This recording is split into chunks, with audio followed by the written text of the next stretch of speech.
You're listening to the Cooking from Scratch podcast.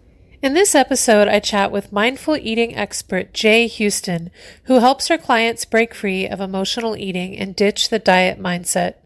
Jaye is a HeartMath practitioner and EFT certified with a doctorate in women and spirituality.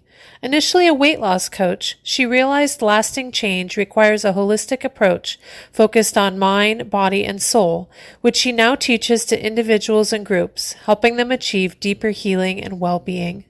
If you want to lose weight or just gain a better understanding of your relationship with food, you don't want to miss this episode.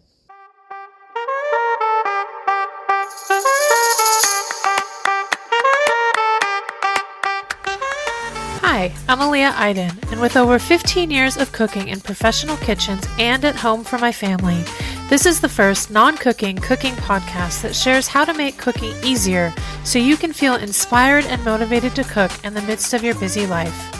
We go behind the scenes and tap into the stories and inspirations of chefs, farmers, and others working with food to reveal what they're up to in their kitchen right now and what their favorite at-home dish is to cook from scratch. This is the Cooking from Scratch podcast. All right, so I'm here with Dr. Jaye Houston, who is the founder of Soul-Centered Eating and Soul-Centered Living, and she helps people get to the root cause of emotional eating, and I'm so happy to have her here. We were just chatting about how we got connected. I think it was somewhere in the internet gods that brought us together, but I'm really happy to have her here to talk about what it is that she does. So would you mind explaining to people what it is that you help people with? Absolutely. But first, I want to say thank you for having me, inviting me here. I'm really excited. I think it's a really unique connection between the two of us. What do I do? Yes, I would love for people to know. I work with folks who have been on, let's say, the treadmill of yo-yo dieting for a good part of their life, with folks who would like to drop pounds but have given up, who it's just a hopeless cause. And I seem to work a great deal with folks who have a great amount of weight to lose because they've hit that tipping point and there's no going back unless it's surgery. And I worked with folks who have had surgery and go, yeah, they cut out my intestines, they cut out this part of this organ, but they didn't cut out what was between my ears. Right. So you're doing something different then, it sounds like, than typical weight loss. You're coaching people in a different type of way. Can you describe it in a simple way for people that might not be familiar with a holistic type of weight loss coaching? Sure. So the foundation of soul-centered eating is the physical is mental. Okay. And what that means is that, I'll quote Deepak Chopra, who I dearly love. He says, if you want to know your thoughts of the past, you look at your body today. If you want to know what your body's going to look like in the future, you look at your thoughts today. And that's where I come from. The physical is mental. He's saying, pay attention to stress, anxiety, messages that you're getting that you're ignoring, and eating from emotions. Yeah. We eat. I find there's and what I work with folks with is 3 pillars. Okay. One is self-inquiry. For example, the one question I love is, who is sitting on my plate as you're sitting there eating more food than what you really want to eat? You're eating your heart out about something. That's a powerful question. I love it. Wow. Somebody said, well, then I should charge them rent for sitting on my plate. There you go. Go for it. Yeah. And then the next is self-awareness. The more we practice self-inquiry, the more self-aware we become. And where that leads is to the third pillar of self-transformation. Mm-hmm. So what I'm really working with is self-transformation. And in that process, yes, you lose some weight, Right. but it's the mental, go back to the physical is mental. It's the mental weights that we lose that allow the body to release the excess weight, because what's being reduced is the emotions, Mm-hmm. you know. So the more stressed we are, the tighter the body becomes. Yeah. It can't drop weight if you're stressed. I mean, go figure. Yeah. You know, it's Yeah. just like being in a vice and you're cranking that sucker up and nothing can drop. Yeah. You know, it's like people go on a diet and they'll say, oh, I hit a plateau and I just couldn't drop any more weight and I just gave up. No, sweetheart. What was happening is you were getting more stressed about not losing the weight because you Right. had stress coming from the outside. Yeah. And the body gets a bad rap. It just Yeah. doesn't. Yeah. But also part of my work is the spiritual component of it. It's not religion, but for years I owned 3 diet center franchises, Mm. and it was a diet. I mean, you got to start somewhere, and I was so rigid. And on that diet you couldn't even have carrots because they had too much sugar. Right. Right. It's so these rigid diet rules make us all miserable or cranky. You know, oh, you're going on a diet, oh, you're going to be cranky. And Right. so I sold all of those. Yeah. And then I went to a national organization and coached for them. And it came Thanksgiving time. And they said, you have to coach these people. They have to eat this food. They blah, blah, blah. You can kind of guess which one that was. And I said, I can't do that. And they said, well, you either do that or there's the door. And I said, thank you very much. And I got up and I walked out. Yeah. Yeah. That's when I was living in Ojai. And if you know Ojai, California at all, Mm-hmm. Yeah. it's beautiful, beautiful. It's just, it's a spiritual valley. Yeah. And I'm walking up this hill and I was doing Thich Nhat Hanh's walking meditation. Mm-hmm. And this thought just enveloped me. Jay, it's the spiritual perspective that's missing from this diet stuff. Mm-hmm. So I started my own and coached people. I did offer them a diet.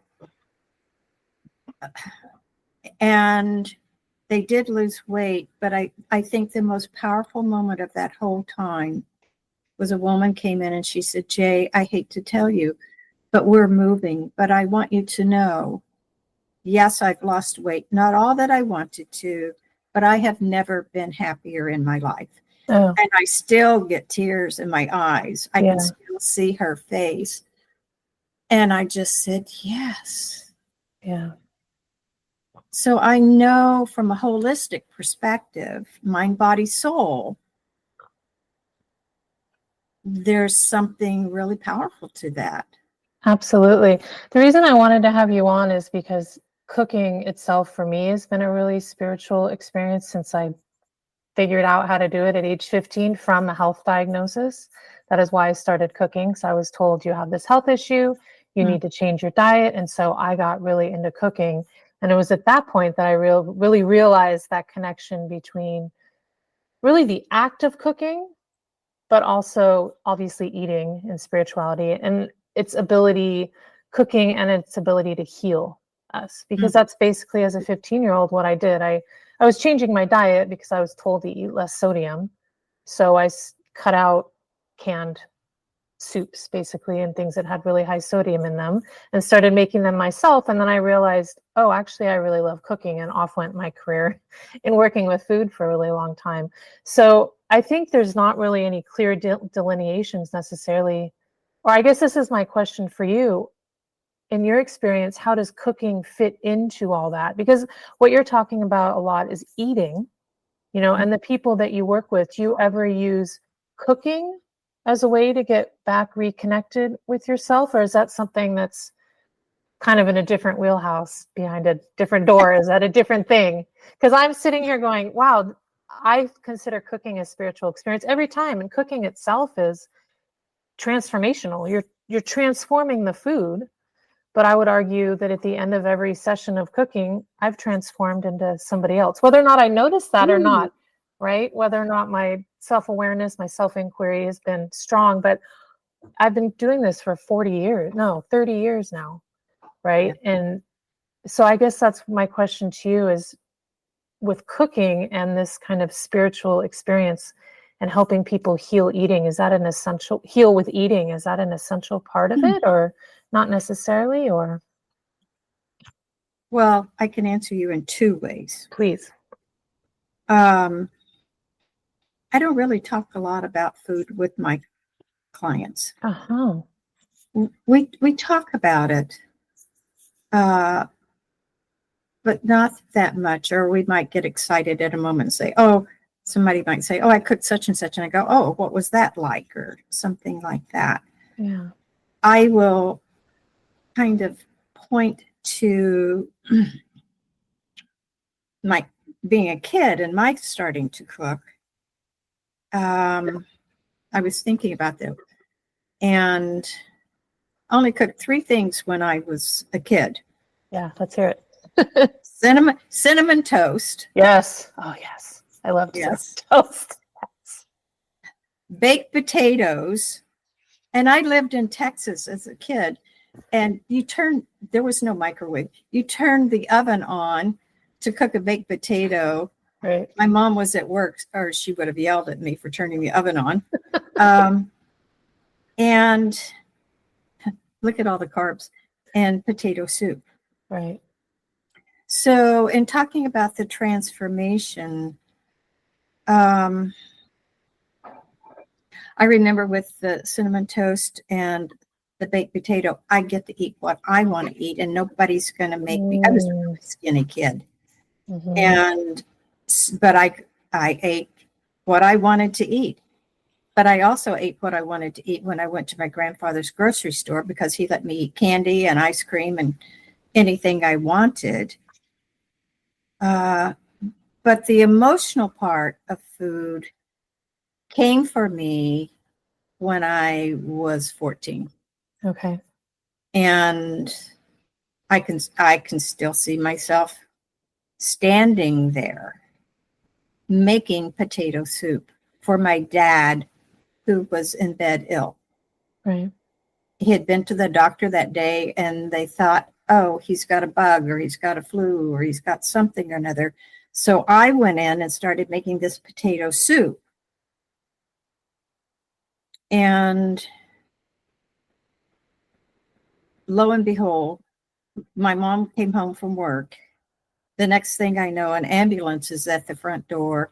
They're carrying my dad out Oh, wow. on a stretcher, and he died 4 days later. Oh, my gosh. I never made potato soup again. No joke. And so when I think about that, and I was a thin kid, that really started my emotional eating. And so what I'm coupling this with, the physical is mental, is the grief that I went through with him dying like that. I had been told he would die. I guess when I was 9 years old, they said he could die within 3 years or so.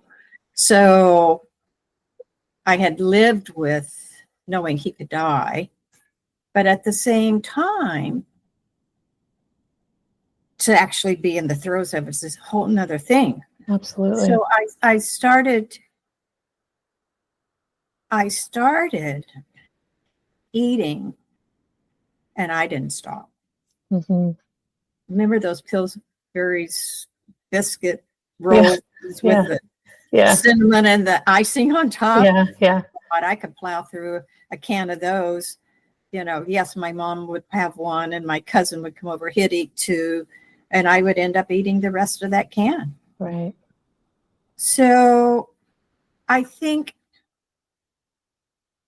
when it comes to cooking for me, I don't make a big federal case out of it. Yet there was a time in my life when I was married. I made my own bread for 2 years. That was before bread makers. Yeah. And I loved cooking. I had all the big holidays and everything.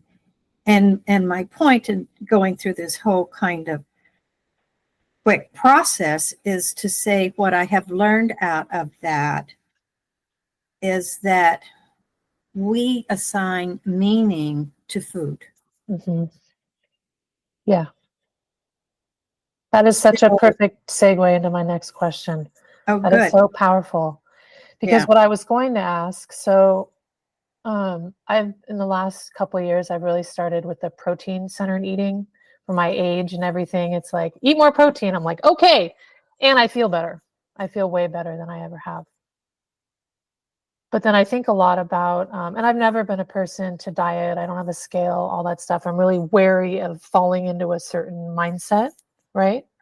totally. But then I wonder, my newest offering is about protein-centered eating, high protein eating from a cooking perspective, right? Because my thing is the cooking.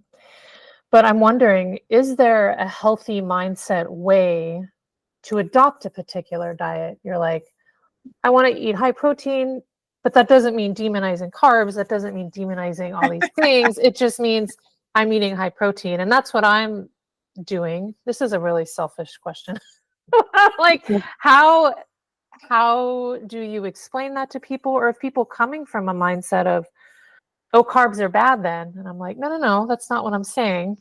I'm saying eating high protein for these very particular reasons. You want to control your blood sugar. Maybe you want to lose some weight, or you just feel better.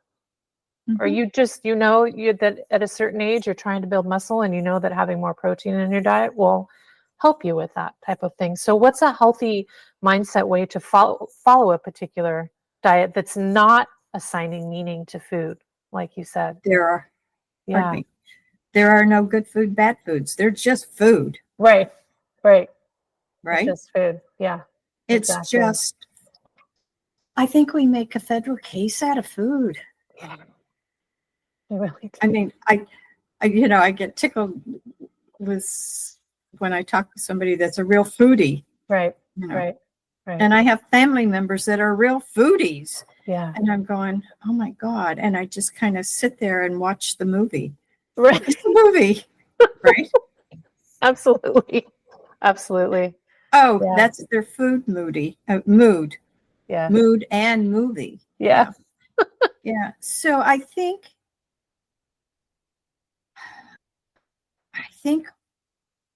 okay. So a lot of what I talk about is body shaming. Okay. Okay.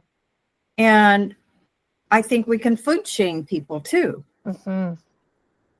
I mean, so sometimes people are uncomfortable eating around me, but I'm not assigning meaning to what they're doing. Mm-hmm. It's what people eat is none of my business, Mm-hmm. Yeah. because I think that that's part of what drives emotional eating. Mm-hmm. Yes, absolutely. And it's really interesting, this new offering that I have for these high protein dinners. It's the way I've been eating for a long time. Like I said, a couple years, but I've been really nervous to put it out there. Like, oh, what are people gonna? I assigned so much meaning to it. It's so funny. And then finally, I was like, this could actually help people. You know what? There's people out there that feel like me that will have the same benefits that I have. And I'm just going to do it and not worry about, oh, she's eating this or she's eating that. Or there's so many things people can say about it, but. Well, I think we all go through food phases, right? Mm-hmm, mm-hmm, And so absolutely. I'm a vegetarian. Right. Like, I can't eat anything dairy. I am a vegetarian and I eat gluten free. Right. Some people just think that's a pain in the butt. I don't care. Right. Exactly. That's where I'll come back to this statement of the meaning that we assign to food. Yeah. The shoulds and the shouldn'ts. Yeah. Absolutely. Oh, you should have some I could have said, oh, you should have some vegetables with that protein. Right. Because I think when it comes down to eating, yes, the physical is mental. And so when I eat, what does that feel like in my body? What does my stomach feel like after I finish eating? You know, I was thinking about it. The holidays are coming, and look at all the meaning that we assign to holiday. Halloween. No, on Halloween, you got to have this. Thanksgiving. Oh, I'm only going to have this once a year. Man, I got to make that stuffing and stuff myself. Right. And Christmas and then New Year's. And then it's like, oh, this knight in shining white armor is supposed to come rescue me on January 1. Right. Totally. Yeah. So I think statement that I absolutely love that I use a lot is take care of the vehicle that carries your soul. Say it again. Take care of the vehicle that carries your soul. My car takes unleaded. Right. I'm not going to put diesel in it. Right. So when we know the vehicle, then we don't put fuel in it that keeps it from running smoothly. Right. So you're talking about honoring what you know that you need. And I don't think all of us are necessarily aware of that, but it seems like that's kind of the beginning of the healthy mindset. For me, that's what I come back to if I'm like, it's usually because I'm feeling crappy. I'm like, why am I feeling crappy? What did I eat today? Oh, yeah, that was a lot of not protein. Oh, no wonder I'm feeling lightheaded, like I'm hungry all the time. You know, I know the symptoms and I make a better decision the next time I eat. I don't sit there and beat myself up over it and tell myself how terrible I am for blah, blah, blah, blah. I just go, oh, that's why. Okay, next meal, let's try to get some protein in there. So what you're saying, it's really an honoring. And it has to be a recognition, and you have to have that awareness, like you were talking about, that self-awareness, right? To be able to even know what makes you feel not physically good, right? Yeah. Well, I think we ignore ourselves and our bodies at our own peril. Mm-hmm. And going back to emotional eating, we are ignoring ourselves because the emotions get so far out there that then we get sidetracked on something else to where the whole thing is just gone. Mm-hmm. And I'm starting a newsletter this month, and I was writing it yesterday, and I just said, so you find yourself standing in front of the refrigerator or the freezer. Well, Ben and Jerry are not your therapist. Right? Yeah. But we turn to that food for comfort out of fear, stress, anxiety. Mm-hmm. But you know, and I tell my clients this is not easy stuff. Mm-mm. What I'm talking about is really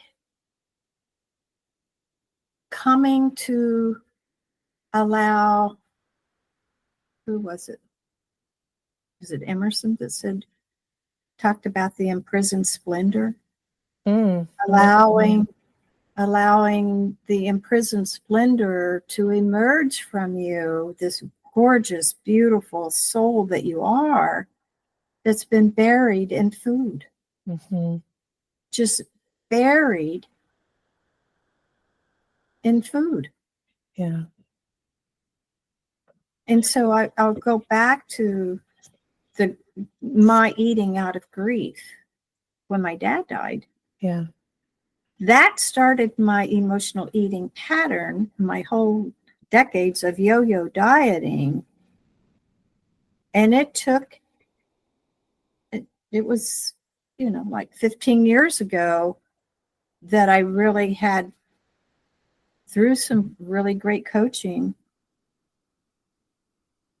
some insight, because my mom married 14 months later and moved me away from my hometown.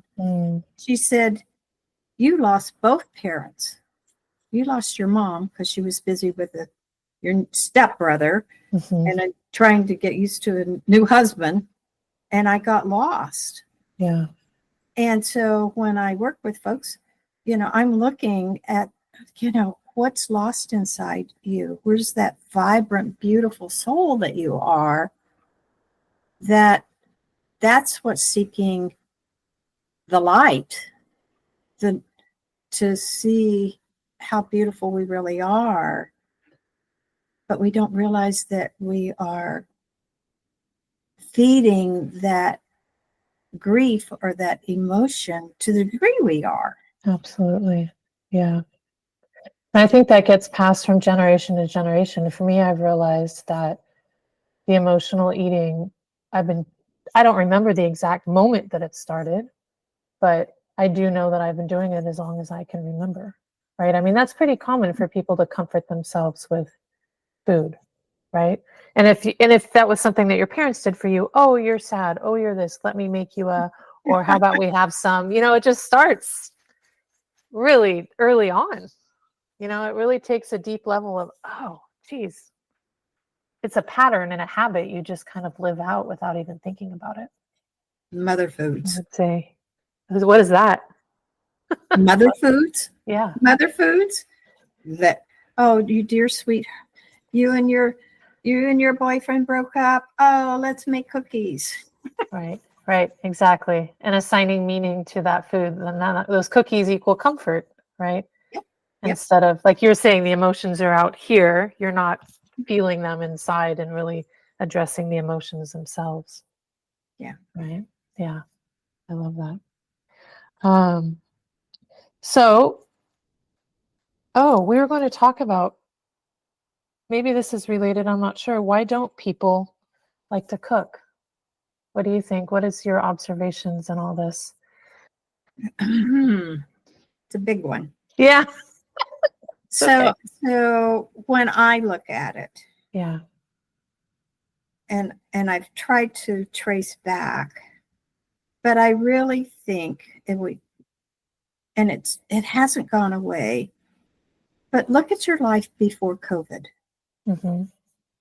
Look at your life before COVID. I know folks were not eating out like they are now. Huh. So I think, more and more, that sense of feeling isolated or disconnected from people, places, and things during COVID kind of became a norm, if you will. And so, and I don't think we're in a post-COVID world. I think it's a certain kind of disconnect from what life was before COVID. And yes, lots of folks ate during COVID. I think the norm was that the average individual during COVID gained 15 to 17 pounds. I have a friend who's very thin who bought a bread maker and gained 20 pounds because she was making bread. Right. So whoever you are, wherever you are, think about what was your eating like? What was going on before COVID? And so this has evolved, and now, we look at social media, TikTok, Instagram, all of the things, and I do think our brain has been rewired to where we just eat and get on with it. And it's a throwaway container. So I'm disconnected even from washing the dishes, so to speak. Yeah. So it's kind of we're in a pandemic of disconnect from even how we ate and lived before COVID. Yeah, I would even say it's been going on for much longer than just before COVID.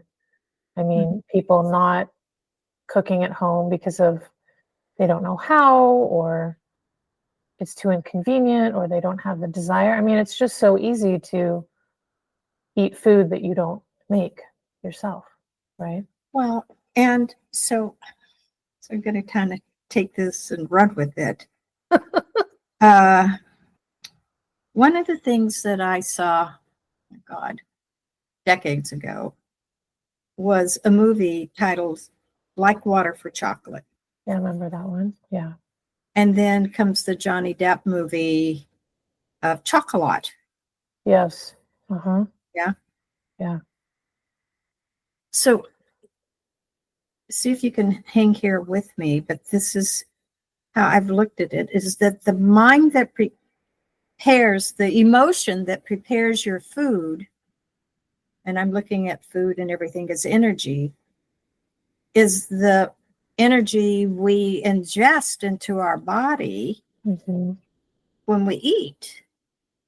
And so one of my arguments for not going out to eat that much, of which I don't, I do cook. It's very simple cooking, but I do cook, is because where am I emotionally to go out and eat and be exposed to different energy that I'm putting into my body? It's a quantum leap, but it's kind of one of those meanings that I've assigned that I'll own it, that something that we take into consideration is that what were the emotions that prepared, the shrimp and the vegetables and the salad that I just ate, so to speak. Because we, as a society, are interconnected. We don't realize it, but we are interconnected. We are. So I think that, I don't know. I mean, I could take it and hypothesize all of this, but I think it's important that we look at the world we live in just a little bit bigger way to see how we're all interconnected. I mean, I think this way all the time. Yeah. When I'm driving down the freeway and I see all these cars around me, we're interconnected. Yeah. Just let somebody cut you off. Oh boy. Yes. So it makes sense if we're interconnected on the freeway, we're interconnected in the restaurant. Absolutely. So what does it mean when I realize I'm stressed, have anxiety, and I'm eating for comfort? It's like I picked up all this energy. I have my clients, I say, please go home from work and take a shower the minute you walk in the door and wash the day off. Wash the day off. Yeah, because we are energetic beings, and even if we're not thinking about it, we're continually soaking up what's around us. Oh, absolutely. Right? Yeah, that's what you're talking about. Yeah. So in a way, were you saying, I might have picked up on this wrong, it can be kind of ungrounding or disconnecting to be eating out a lot? Is that what you were saying? Meaning? Is that what you were meaning? Yeah. Yeah. Yeah. Okay. I think for me to go out and eat, I have to be I have to be aware of what I'm doing. Mm-hmm. That's all I'm saying. Yep. Yep. Because it's so easy to just be in this habit and pattern and asleep and go order the thing at the counter and eat the thing and not even be aware. Not you personally, but people in general. We're very disconnected from our eating itself. Mhm. Yeah. Oh, I do think that we eat, a good amount of folks eat mindlessly. Yeah. And Yeah. I think going through a drive-through, I won't even, Yeah. and yes, I do go to Starbucks. That's the one place I do go. And I do Yeah. think about that I'm ingesting this. But I don't go through the drive-through. Right. Right. What are so mindful eating, one thing that I learned actually in culinary school, I learned this was about chewing your food, like each bite, like 30 times until it completely just basically disappears out of your mouth. You're barely even swallowing. Yeah. What are other things? Is there other things that you Well, if suggest I could for clients elaborate to on do? that, Yeah, please. the reason that we are encouraged to eat our food, chew it, is because digestion begins in the mouth. And Right. folks don't realize that. Absolutely. They think it goes through here and it hits my stomach and then it's starting to digest. No, no, no, no, no, no. It begins in the mouth. Right. So for healthy digestion, Mm-hmm. you start breaking things down. I mean, that's what chewing is breaking things down. Yeah. Yeah. I don't know if I answered your question. No, you did. I think it can be really changing. I've told a few people about the chewing 30 times and they look at me like I have two heads. They're Yeah, like, right. are you Right. kidding me?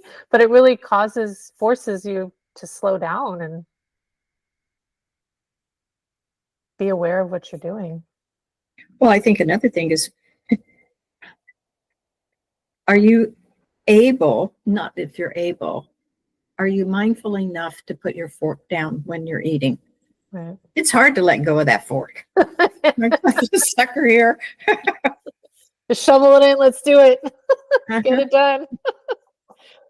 I love it. So you don't eat out much. What inspires and motivates you to cook at home when you don't feel like it?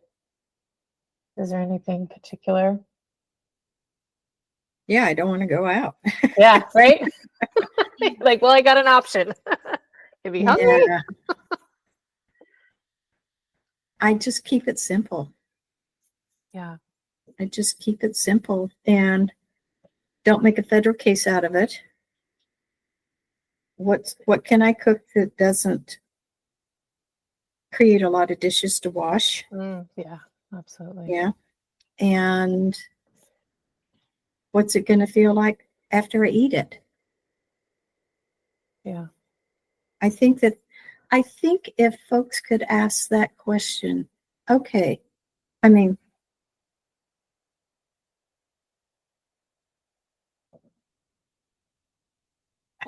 how it comes to self-awareness and really self-respect, is what is this going to feel like in my body after I eat it? Yeah. Because I think that's where a lot of dissatisfaction comes from after we eat. And I'll go have dessert, or I need this, or I need that. Mm-hmm. And then you're into the comfort and the emotional eating. To be able to say, what's that going to feel like I mean, after like I eat? physically feel like my stomach Absolutely. will be upset, or I'll have a headache, or that type of thing. Or even just feel kind of empty. Mm-hmm. There are some folks that can eat cold foods, like, and unfortunately the label has been put on women. You take a woman out to eat, she's going to order a salad. Right. I can't eat salad. Yeah.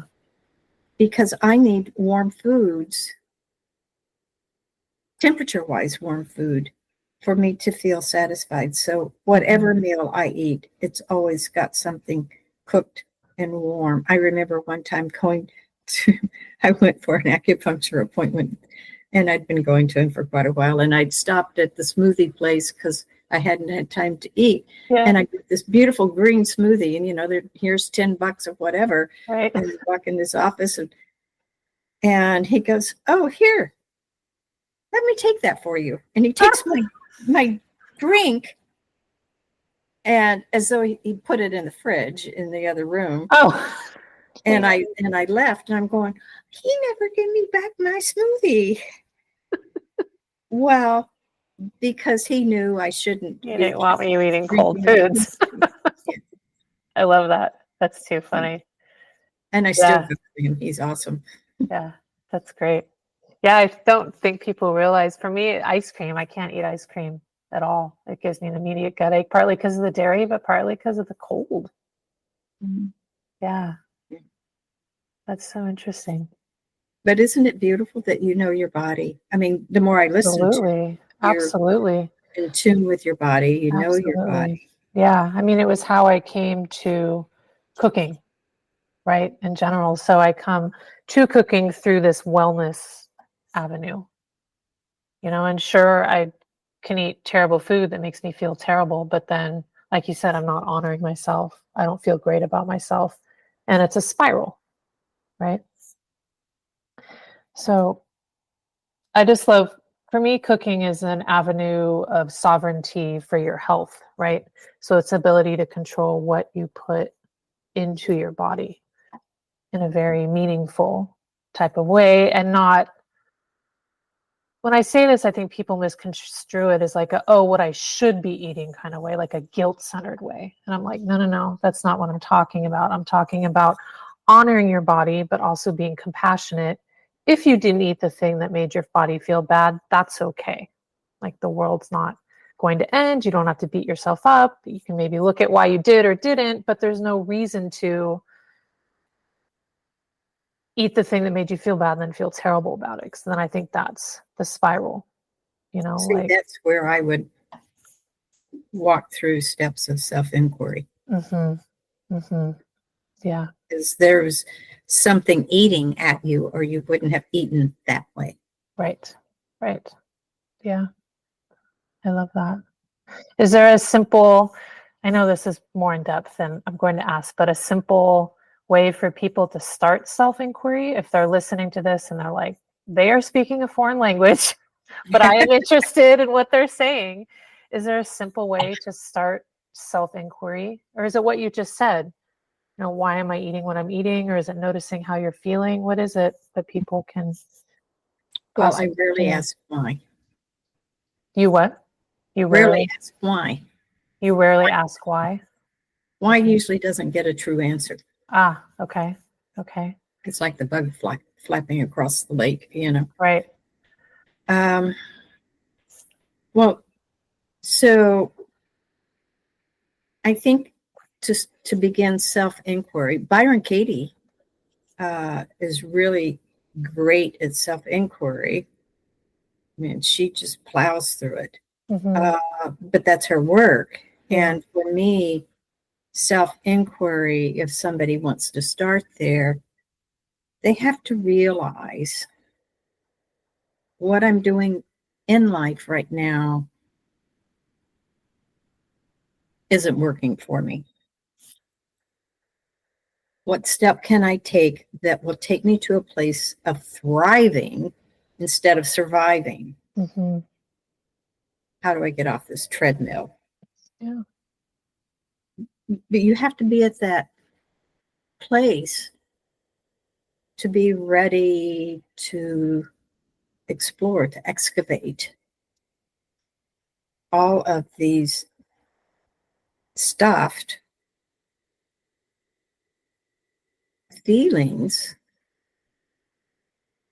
that have brought you to this point right now of knowing something's not working because I'm not thriving. Did that answer your question? Yeah. Absolutely. That makes sense. Well, thank you so much for this. I think this is a great conversation. Is there anything you'd like to add, or how can people get in touch with you if they're interested in working with you or learning more? Thank you. Yeah. Yes, on my website, Soul Centered Eating and Soul Centered Living.com. Okay. There's a little button you can click that says book a clarity call.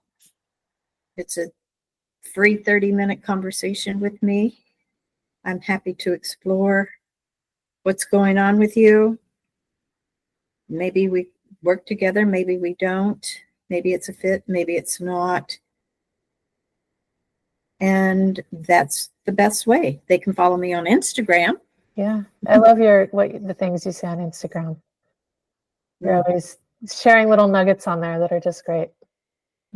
I will give a plug. I like what's there today about bursting your bubble. Oh, okay. I haven't seen it yet. I'll go watch it. Oh boy. Yes. I love it. I love it. Oh, thank you so much. Thank you for inviting me. I appreciate it.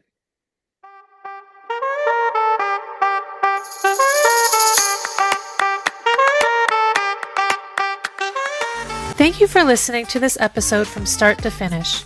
If you have any questions or comments about what was shared, please click on the link at the top of the show notes to send us a note. If you enjoyed this episode, please consider leaving us a review on Spotify or wherever you listen to podcasts, and share this episode with your friends.